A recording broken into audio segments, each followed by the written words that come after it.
Olympian, Aaron Brooks.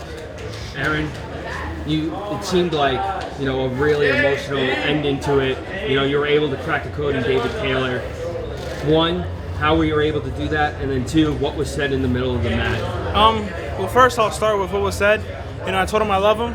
He's one of the first guys to make this program what it is. Him and a couple guys, Quinn Wright. So it's been a blessing being around him, watching what he does, and he definitely changed, made history in wrestling. But for me, faith in the Lord. He gives me wisdom, knowledge that surpasses all. Some things that I wouldn't figure out myself, he showed me in wrestling, so praise to him. Aaron, at the beginning of the season, you talked to us about your goals to be an NCAA champion, to be an Olympian. It seems like you're checking off that goal list. What's kept you focused this whole time? Just not thinking about it.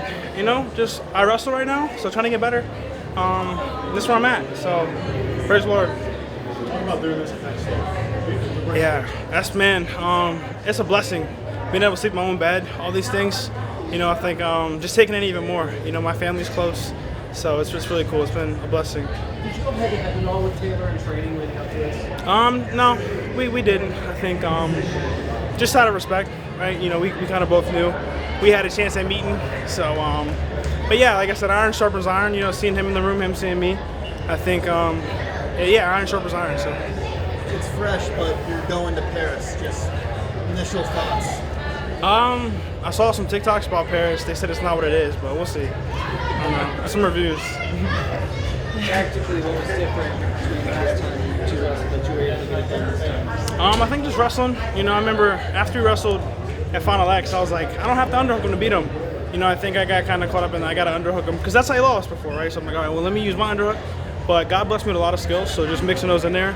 I got to underhook sometimes, but it wasn't like, I think last year, our second match, I was like, man, I just got to wrestle. And it was a lot closer, so just wrestling, not focusing on one thing, using it all.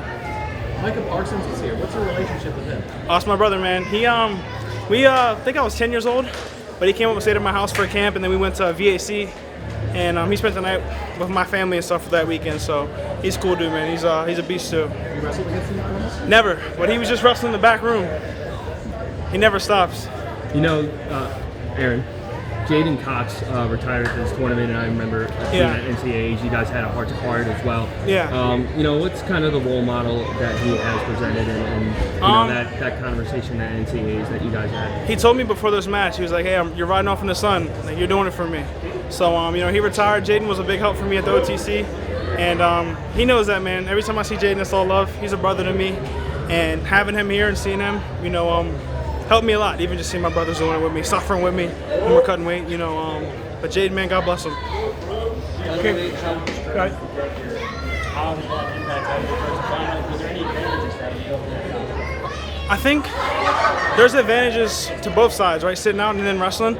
I think I had an advantage wrestling because I blew my lungs yesterday. I got good matches in, and then first match today, I had already made weight and wrestled yesterday, so I was kind of more used to it.